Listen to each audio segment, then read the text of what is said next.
Welcome to the place where family dinners turn into battlefields, where every smile hides a secret and every toast could be a warning. Here we peel back the polished surface of perfect homes and find the cracks, the whispered lies, the forbidden glances, the love affairs that ignite like matches in the dark. You'll step into living rooms heavy with unspoken truths, kitchens where the clinking of glasses is louder than any confession, and moments where one wrong word shatters everything. These aren't just stories, they're turning points. Moments where trust breaks, hearts harden, and revenge doesn't just happen. It's crafted. If you think you know loyalty, think again. If you think you've seen betrayal, you haven't. Stay, because the next twist might just leave you breathless. The air was heavy that night, not from the food on the table, but from the weight of unspoken truths that clung to every breath. It was the kind of heaviness that seeps into the skin, slowing movements, making even the sound of cutlery against porcelain feel intrusive. Candles flickered softly, casting long shadows across familiar faces, yet nothing about the room felt familiar anymore. Every seat was filled, laughter bubbling in fragments, but never lasting long enough to feel real. There was a stiffness in the way conversations started and ended too quickly, like everyone sensed something waiting just beneath the surface. The scent of roasted meat and warm bread lingered, but it did little to soften the sharp edge in the air. At the head of the table sat the man who once commanded trust without question, now carrying a quiet restlessness in his eyes, glancing too often at the door as if expecting, or fearing, someone's arrival. And then the door did open. The sound was small, but it sliced through the murmur of the room like a blade. Heads turned. A figure stepped in, unfamiliar to most, yet not to him. The shift in his posture was instant, shoulders tightening, jaw setting, that brief flicker of recognition he couldn't quite mask. The newcomer's gaze swept across the table before settling on him, holding for a moment too long, as if the entire world had narrowed down to that single connection. The chair beside him suddenly seemed too close, the air between them too charged. A few polite smiles attempted to bridge the awkwardness, but politeness couldn't hide what instinct already knew. There was history in that gaze, unspoken, undeniable, and dangerous. Every word spoken from that moment on carried an undertone, a hidden current, as if each person sensed there was more to this meeting than anyone was admitting. The food was passed around, hands moving, voices murmuring, but attention kept drifting toward them. The way his eyes avoided meeting hers directly, the way her smile held just enough challenge to unsettle him. It was a dance of silence, played out before an unknowing audience, or maybe not so unknowing. Some glances lingered too long, some smiles faded too quickly. There are moments in life when the truth hums in the air, just loud enough for those willing to listen. He tried to carry on, making small talk, laughing in the right places, but the tension in his knuckles as he gripped his glass told another story. Every time her voice rang out, his response was clipped, careful. It was the kind of care that comes from someone walking a tightrope, knowing one wrong step will send everything crashing down. Plates were filled, forks lifted, and still the weight grew heavier. Beneath the surface, the room was no longer about dinner. It was about control. Who would speak first? Who would expose what the other was hiding? It became clear that her presence wasn't accidental. No one walks into a family dinner uninvited without a reason, and her reason was written in the way she never broke eye contact when he finally dared to look her way. A toast was proposed, voices raising, glasses clinking, yet in that brief moment of unity, her eyes stayed locked on his. Whatever the rest of the table thought they were celebrating, for these two, it was a battle of wills disguised as civility. And the battle was tipping. The candles burned lower, shadows deepened, and the heaviness settled fully into the room. Words became sharper, questions too specific, laughter too forced. Every second stretched into something unbearable, as if the night itself refused to end until the truth had its moment. But truth has a way of choosing its own timing. slipping out when no one is ready but everyone is watching. By the time dessert was served, it was no longer a matter of if something would be said, but when, and when it came, it would not come softly. That night was never about dinner, it was about exposure. And the first crack in his carefully built world had just appeared.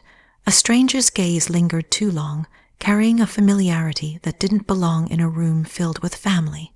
It wasn't the casual curiosity of someone meeting new faces for the first time.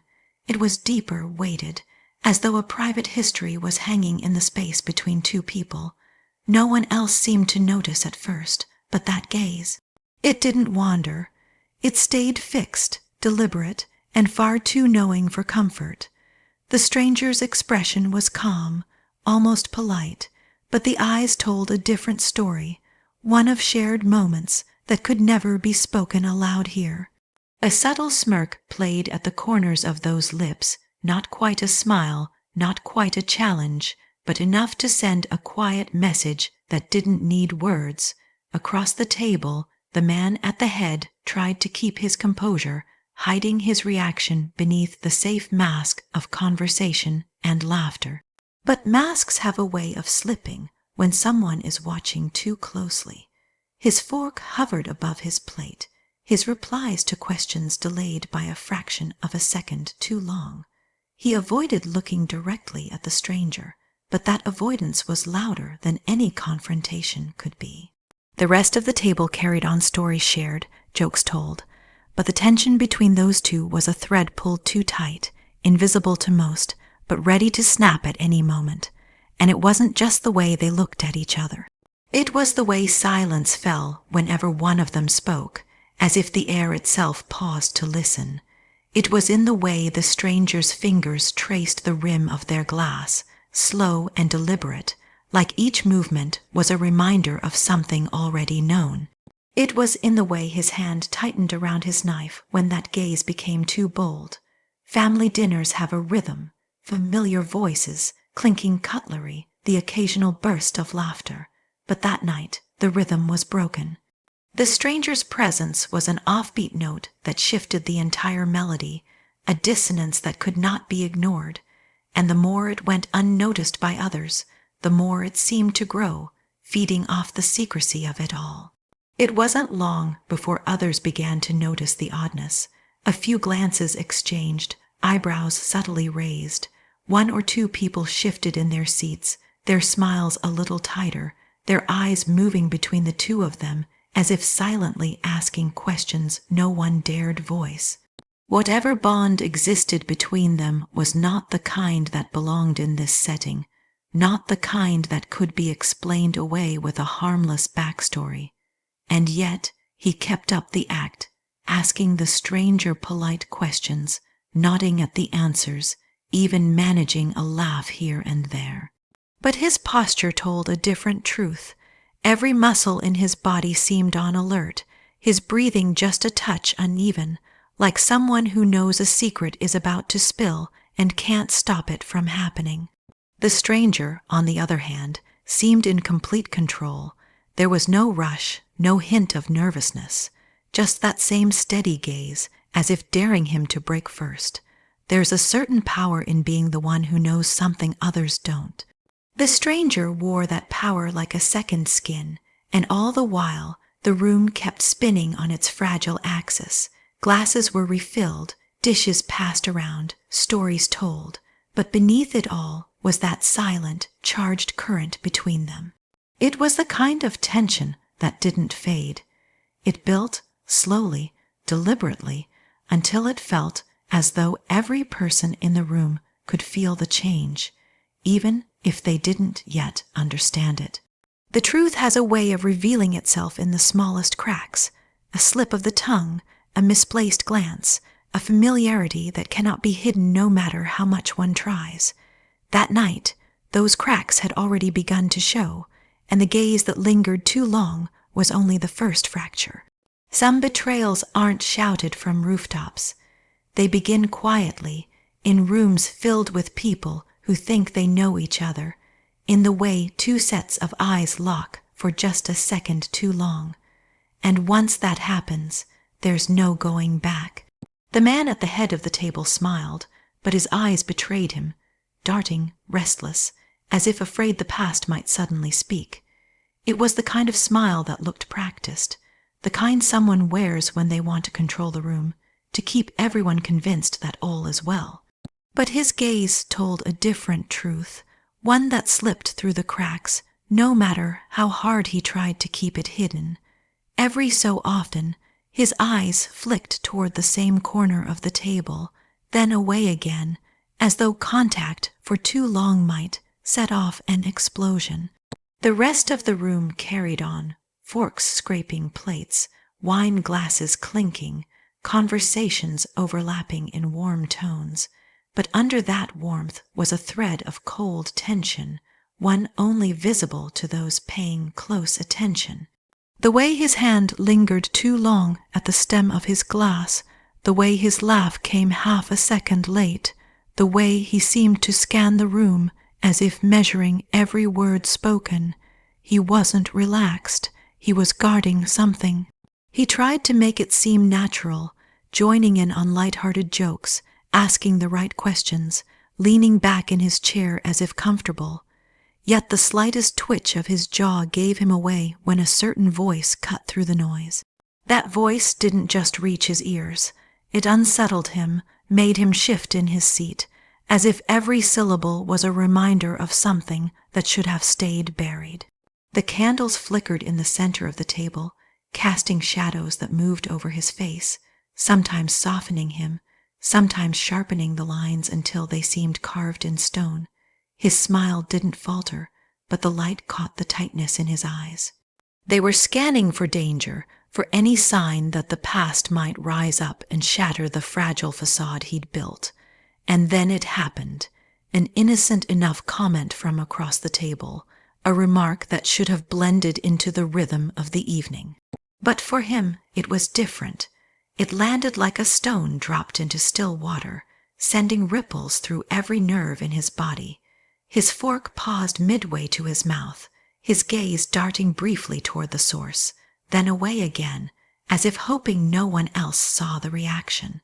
But reactions are hard to hide when the truth is pressing at the edges. He reached for his glass too quickly, the faintest tremor in his hand. It could have been the wine, it could have been nothing, but it wasn't nothing. It was the look of someone sitting on a fault line, knowing the ground beneath them could shift at any second. The more he tried to engage, the more it became clear that his attention was divided. Part of him was here, answering questions, nodding along. The other part was somewhere else entirely, in a place he didn't want anyone at this table to see. His eyes betrayed the war inside him, each flicker a calculation, each glance a silent plea that nothing would come out tonight.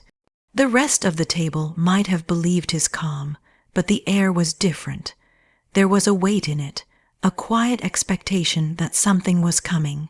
The way his gaze avoided certain eyes, the way his smile tightened when laughter broke out, it was as if the evening was teetering on the edge of a confession that would destroy everything.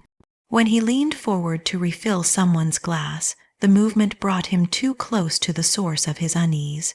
For a moment his mask slipped, his eyes locked with the others, and in that brief connection there was no pretense. There was only recognition, shared history, unspoken, but heavy enough to be felt by anyone watching closely. He looked away quickly, forcing his voice into a lighter tone, but the damage was done. The tension had grown, stretching across the table like a wire pulled too tight. And everyone knows what happens when a wire like that finally snaps. The smile stayed in place until the end, but by then it had lost its warmth. It was no longer the smile of a man in control. It was the smile of someone waiting for the inevitable, knowing that sooner or later the past always finds its way to the surface. Every casual question carried an edge, every laugh sliced deeper, and the clinking of glasses felt like the ticking of a clock counting down to disaster. The air was thick with a politeness that didn't belong there. the kind that exists only when everyone is too careful, too aware of the possibility of something breaking. It wasn't the comfortable ease of family conversation. It was the brittle calm before a storm, where each word was weighed before it was spoken, and each silence felt like a risk. The questions came dressed as harmless curiosity, about work, about plans, about people's lives, but they were never asked for the sake of conversation. They were probes, each one sent out to test a reaction, to see where the cracks would show. And the answers, no matter how smoothly they were delivered, always seemed to leave something unsaid. The pauses after them were telling. Laughter should have been the thing that eased the tension, but it didn't. It wasn't the warm, effortless kind that comes from shared memories. This laughter was sharp, cutting through the air like glass breaking. It landed wrong. Too loud, too quick, too forced. It wasn't joy. It was deflection, a way to fill the space before someone asked the next dangerous question. The clinking of glasses was the loudest sound in the room.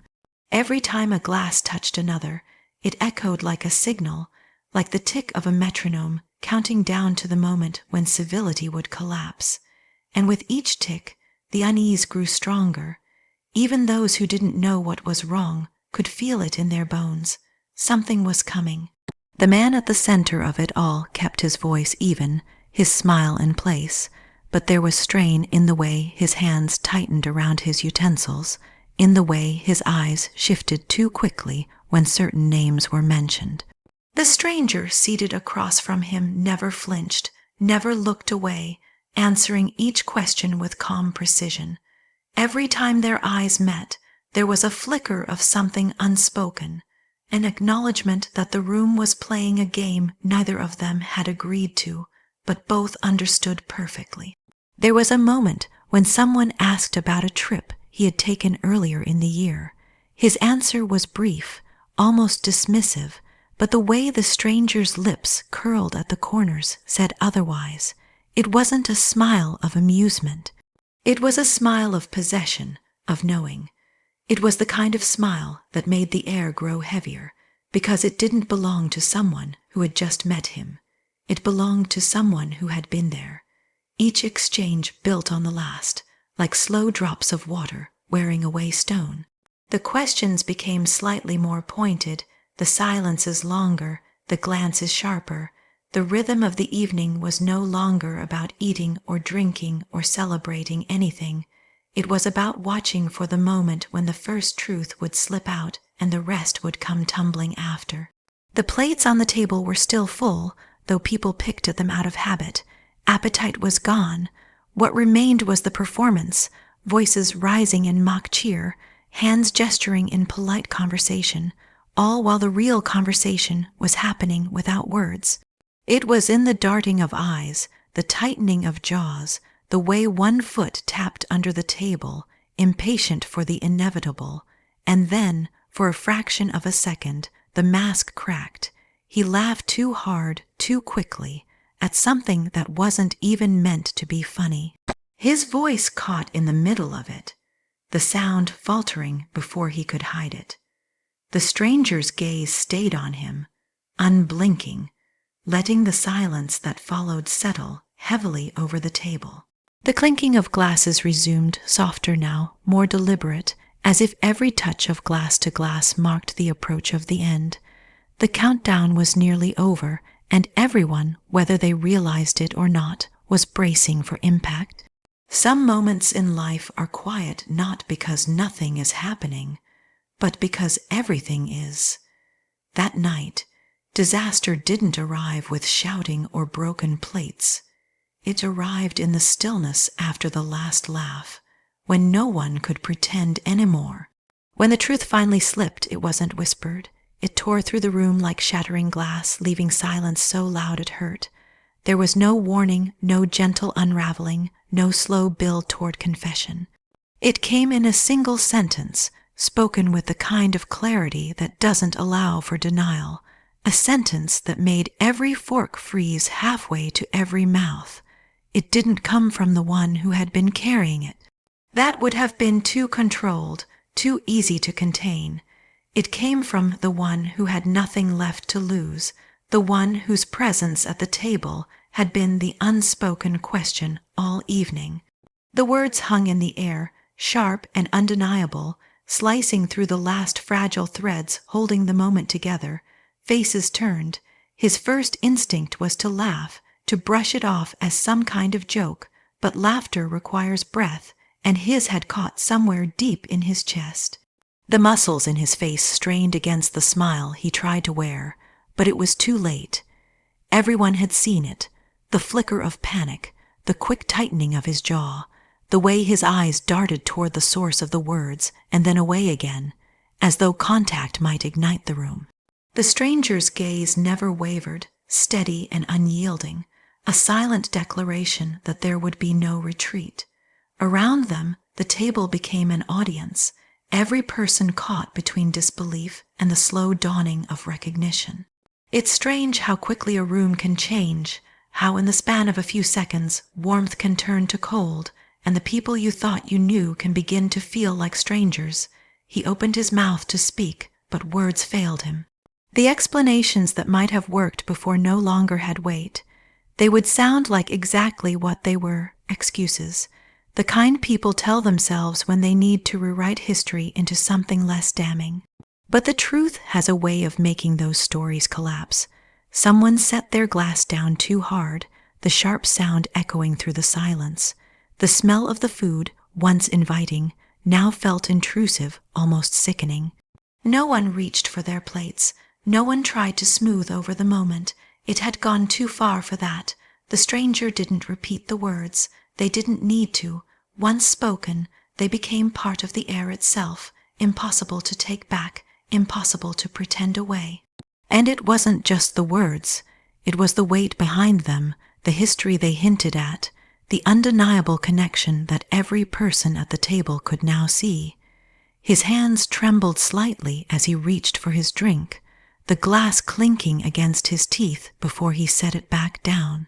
He tried to find some thread of conversation to pull the evening back together, but the threads were gone. The room was no longer his to control.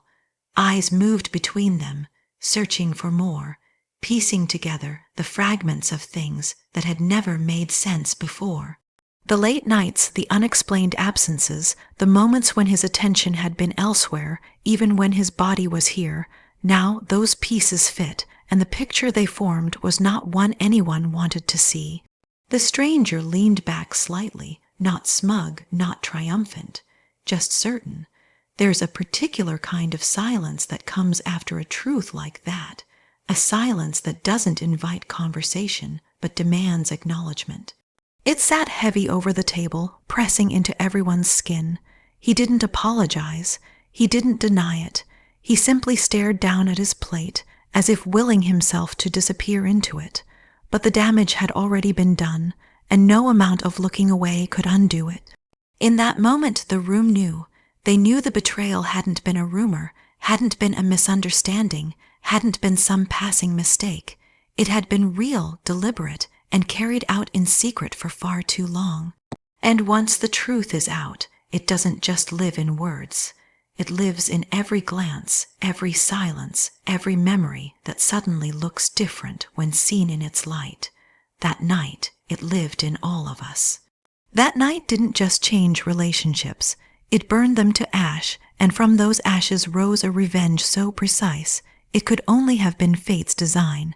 The air still carried the scent of food gone cold, the candles flickered low, and the tension clung to the walls like smoke after a fire.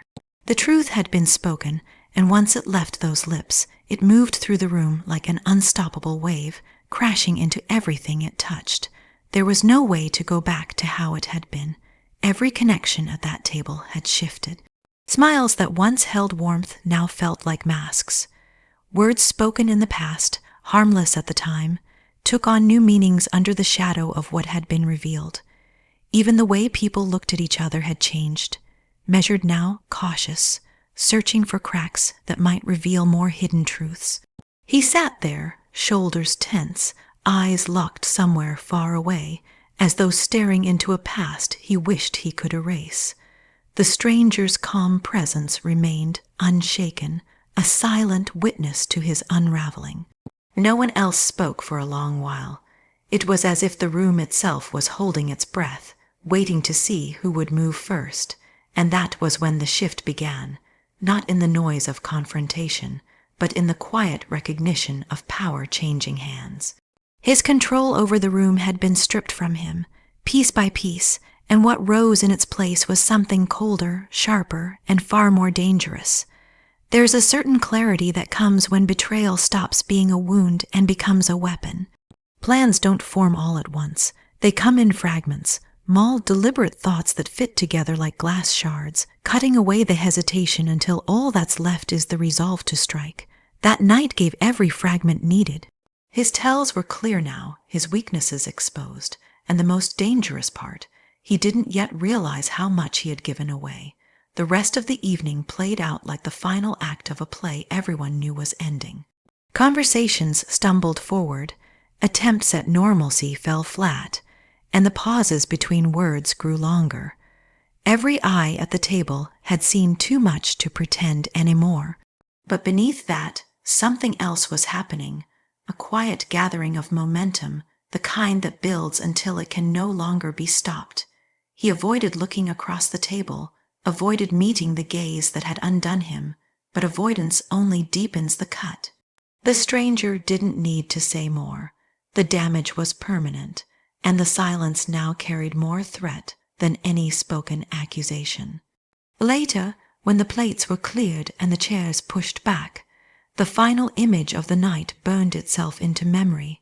His face in the candlelight, pale beneath the forced smile, his eyes restless but trapped, knowing something had shifted forever.